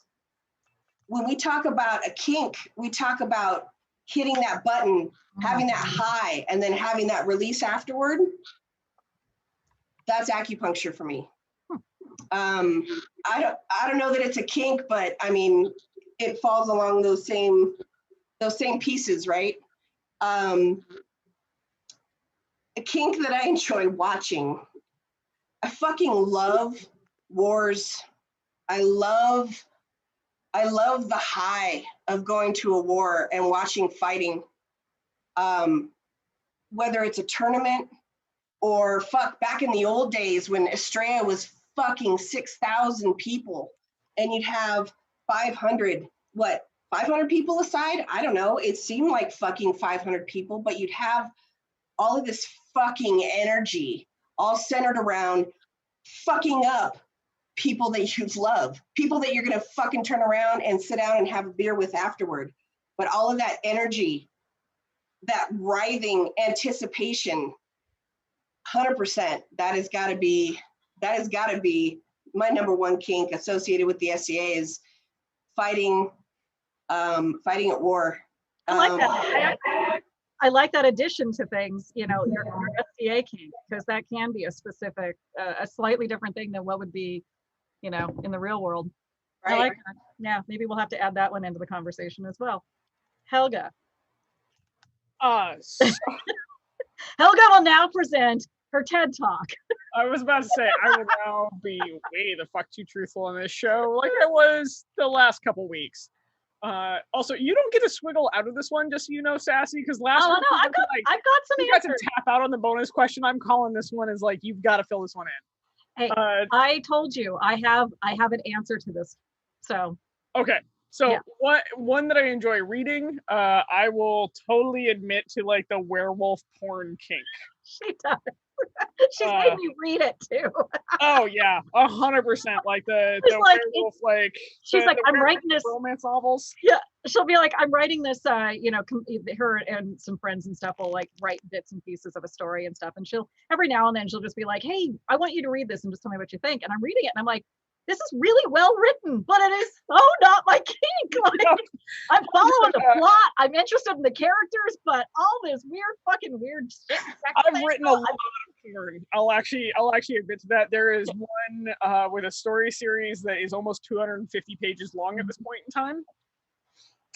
And it is 100% right around that kink of the whole like very primal bullshit. And like, if I'm gonna pick up a terrible romance novel, I guarantee it's gonna be one of the shifter romance novels, and I'm gonna skip right to the good shit. I'm gonna like, fuck this storyline, I'm gonna go read this. Cool, great. Like, we're good to go. Me and my late night activities are gonna enjoy this. So now that I've admitted that on the internet, on video, where it can never be unheard. Hey, we all watch True Blood. That's right. It's a very normal thing. I'm sorry. Right? Suki Stackhouse, fuck. It's normal. I'm sorry. When they brought in the damn were-tiger, who is also a very attractive black man, I may have reread sections of that book a lot. Mm-hmm. So yeah, one that I enjoy to watch. God, I'm. All of this is going to be on the internet forever. Yes, Baby Ninja just said you picked this question. It is absolutely true. She's like been dying to put. She's tried like 4 times to get this question in. I have. This time I was like, fine. Just knowing this is gonna be a fucking. So one that I enjoy watching. So we're gonna go with consensual non-consent. We're gonna go right into my BDSM universe. Super hot to watch. That's where my little voyeur is like very happy. As consensual non-consent. If anybody else wants to have a conversation with me about that after the show, I am not going into details about this one while on air. So fuck off. And then one that I enjoy being done to me. Fuck, this one's also super long. Like, are we doing like done to me or me doing to other people? You could answer either. It says, what do you like having done to you? I'll let the guest decide this one actually. To you. Oh fuck. What do you want me to do to you? Well, if we're answering that question, we're gonna be like choking out and fucking, and that's gonna be like I'm a little simple there. Well, what am I gonna do with the other hand? Now that I've answered this in like way too honestly on air, there we go. Sassy, now it's your turn. You didn't answer it. I did. What did you say? I must have tuned out. I said some choking and some fucking. Oh no, oh my god, I can't believe that you're so ashamed of that. I'm not ashamed of it. I'm just super shy now that I've admitted the lead in. That's so funny because that was going to literally be my answer to one of the questions, which is, a little light hair pulling, a little light choking, like, vanilla sex. Where your light level, I'm probably an order or two of magnitude. I am sure you are quite a bit more, but I'm still saying that seems very normal to me. I don't know. Maybe I have to admit, like, I am considered vanilla compared to everybody in the SCA. compared to mundane life, I am kind of fucking weird. So, you know, that is a weird balance that I have to take into account. But you're doing great and you're talking about it. Yeah, I am. Well, so the trouble I always had with it is with this question is that I am pretty vanilla, and I'm very much like, you know, my favorite position is missionary, because God damn it, it's actually a lot of fun to be a missionary. Like, let's just take away the stigma of like, oh, it's boring and all you do is starfish. Like, you know, that's shitty missionary. Missionary is like, you can get into some shit with missionary that is fun. So let's embrace that. Let's bring it back to, you know, it's actually a very maligned and oftentimes poo-pooed as a sexual position, but you know what? It's good for a reason, and I think it's fabulous. So good job talking about it. The first step is talking about sex. I can talk about sex all day, but I'm not kinky. I don't think I'm really that kinky. That's like the hard part. So I am not ashamed to talk about it. I am just very much like okay, but I did realize very recently that I do have what would probably be called a kink, and it is having sex with clothes on. I like clothed bodies. You know, naked bodies, it's like meat. It's like, you know, your blobs of flesh. It's like whatever. It's more interesting to me when people are wearing clothing. And so if you're just talking about, especially when you're talking about sex in the SCA or in historical reenactment, and you've got a bajillion layers of costume on, and it's just, you know, you don't have to have the bodice ripping. Literally flip your skirts up, go for it, you know? And that's hot. The feel of silk satin and the rustle of it as you're getting fucked is really, really, really hot. So I would say costumes, but you know, like I'm talking 18th century Marie Antoinette, pin me against the wall and like throw me on the chaise lounge and then have your way with me. So like that's hot. You know, that sort of stuff. And then, so I like that done to me, but I also like watching that because it's also hot when you're watching like, you know, period movies and they're just all like, fuck it, can't even wait, like to get the clothes off and, you know, have to. There's a really funny scene if anyone's ever watched Another Period, which is a spoof kind of like like if you combine the Kardashian, you know, the Kardashian, but with hold on, your hand went up and I was like, what? With if you combine like all the trashy reality TV shows with like Downton Abbey, and it's this hysterical scene in like one of the very first episodes of two of the characters about to have sex, and it takes them like, you know, 5 minutes of servants undressing them, you know, and they're just so hot for each other the whole time it's happening, and they can barely contain themselves, and but servants, and meanwhile there's like 5 or 6 servants on each of them trying to like undo all this stuff. So but that's not necessarily how they would have done it back in the day. They would have literally, you know, you can have sex with your clothes on. That's some hot shit. Helga, were you going to share something? I was going to about to say, have you seen Catherine the Great? Yes, I have. I have seen Catherine the Great. I've also seen The Great. Are you talking about The Great? Yeah, because there's some fantastic sex with Elle Fanning. Yes, yes, I have seen it. I've covered it extensively in my other internet day job. So, but yeah, there is some good sex in that. Actually, yeah, like, well, let's talk about, and you know what though, the tutors who I have shit on forever for just like sucking when it comes to like historical accuracy and costuming and all that stuff. Like the thing that they did actually do really well was the chemistry between Jonathan Rhys Meyers as Henry VIII, which is just like, please, painful. I can't even, why? But chemistry between him and the chick that played Anne Boleyn, whose name Natalie Dormer, it was really good. And so they had some really hot ass sex scenes in that. And I was kind of like, okay, I can give them a couple of points. Michael Hurst, the showrunner on that. Okay, cool. Okay, that's about all I'm giving him though. Anyways, what else? Was there another part to this question that I needed to answer, or did I sufficiently? So kink that you read, kink that you watch, kink that you do. Reading. I like tortured romances a lot. I like the angsting of like unrequited love. To the point where I actually had to wonder about myself, like, why is this something that it just is so like, yes. And then of course succumbing to that eventually, and however that plays out for good or for ill. But yeah, I really do enjoy a good like non-fuck when it's done right. Sexual tension is dialed to 11. That's probably one I would say reading. Yeah.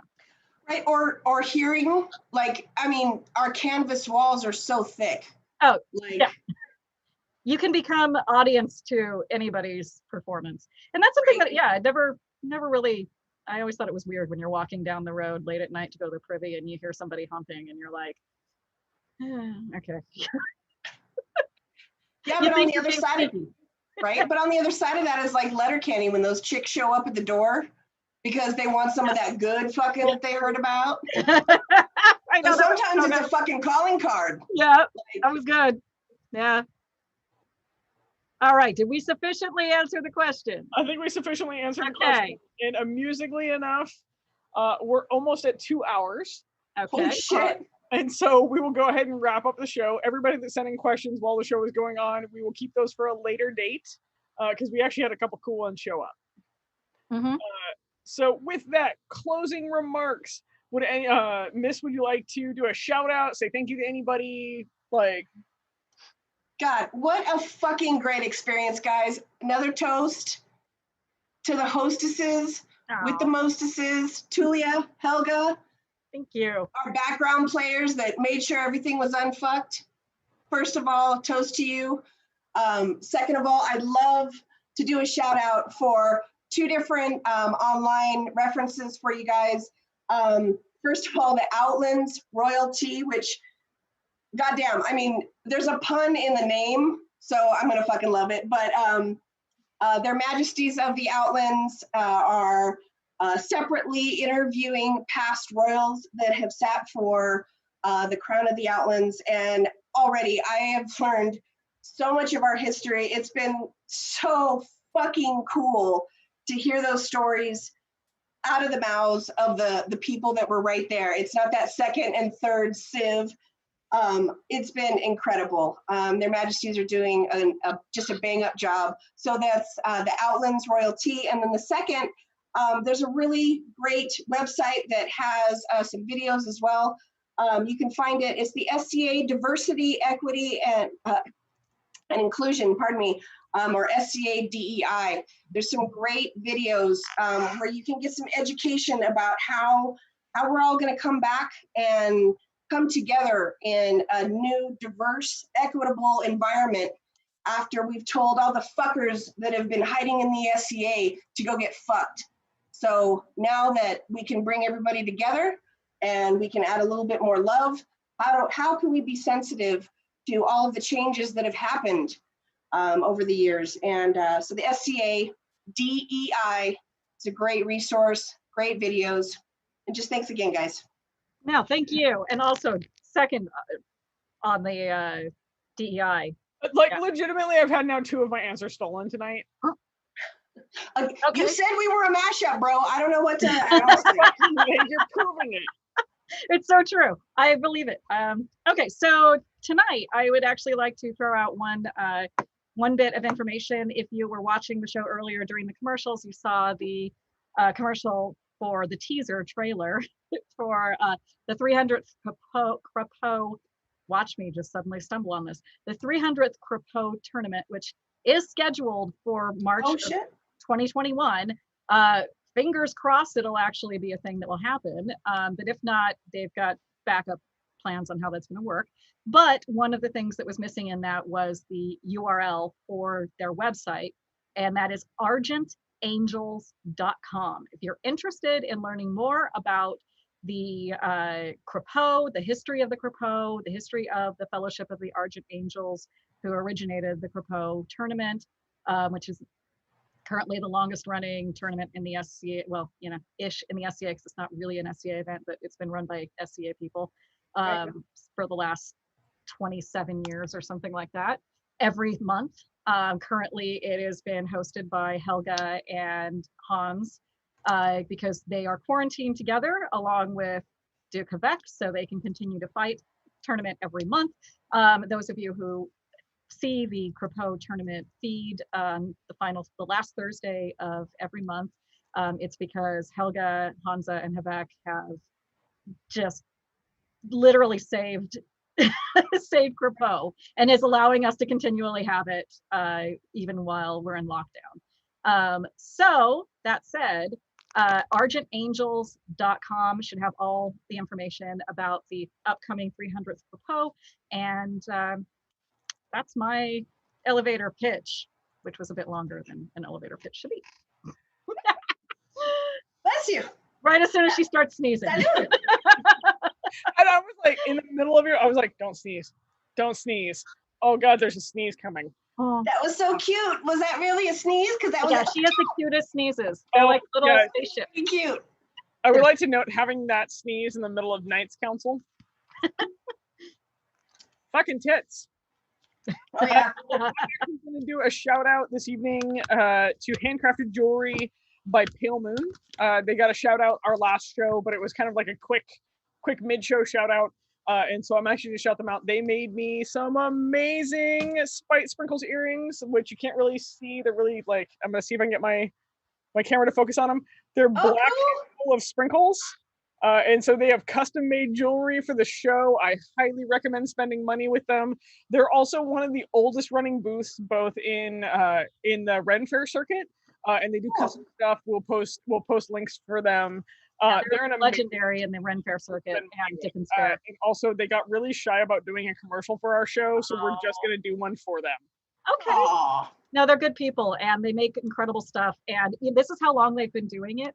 They have these necklaces that are really, really very kind of iconic for them, which is a crescent moon and a star on a simple nylon cord. And it even showed up in, back in the day in, what was that TV show with the two cops that fight crime back in the 70s? And it was very 70s-tastic. Starsky and Hutch? Starsky and Hutch, exactly. Oh, yeah.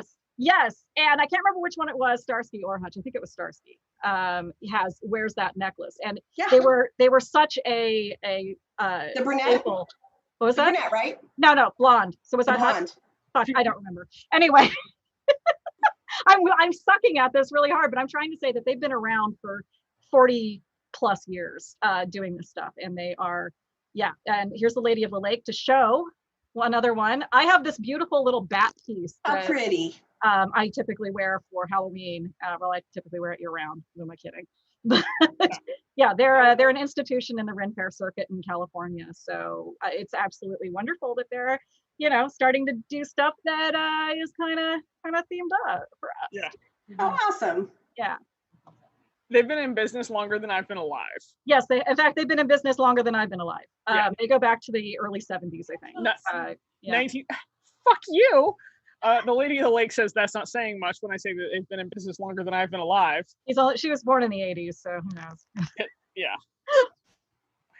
So with that, what I'm going to do is I'm going to wrap up the show. I'm going to say thank you so much, Miss. You have been an absolute fucking delight to have on the show. We're going to have to get you back for some reason. At some point, we're just going to have to sneak you back for a bonus episode or something. Yeah. Yeah. So absolutely. I want to say thank you so much to our crew and our audience. You guys are the reason why we keep doing this every week. You keep us going. So thank you very, very much. Like, share, and follow, because that's, it's kind of a high when we just hit 600 YouTube followers. 600 and 613. Oh, we're at 613 right now with throw down. Hell yeah. We're at a prime number right now for rando facts that Araya can pull. So with that, I'm going to say that there are 2 episodes coming up next week. So next week you get 2 episodes. On Wednesday, we are doing the Flame Wars episode. So both Sassy and I, without a guest host, will be answering all of the questions that have been sent in to us that are charged, one-sided, or very opinionated. And so we're going to encourage all of our listeners and viewers to send us questions. We would like to note that we are going to make all of them anonymous.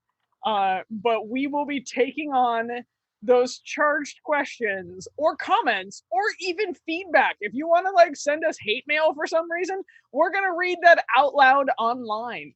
We are? Yep, we are. I don't think my fragile ego can handle it. Okay, I'll read it. You can just listen. It's good. Or you can just send it to me first. I'd love to help with Oh some my god, hate we mail. can make a recording of Miss just reading our hate mail. Anyways, I don't know. You know, send us those fucking questions though. Because Send us those questions. It's going to be a fun time. We're looking at a midweek episode. All the bonus questions we're going to handle. One of which includes, and I'm just going to give you guys a teaser of, do you have to sleep with a peer to become a peer? We're going to tackle that question. No, but you can. yeah, you sure can, but you can also fuck it up really hardcore trying to do that. Exactly. And so then Friday, we have Dom, or the Pluralkin, from Atenveldt on as our guest. Super excited. He sent us a bunch of mead. Shit. That's going to be another episode. And then from there, I just want to say thank you so much, everybody. This has been a wonderful night. Miss, you were an amazing guest. Sassy, as always, you are my other half for this show. We love you all so much. So like, share, and follow, and come hang out with us on the Discord. It is in the comment section, or it's in the description section of this video.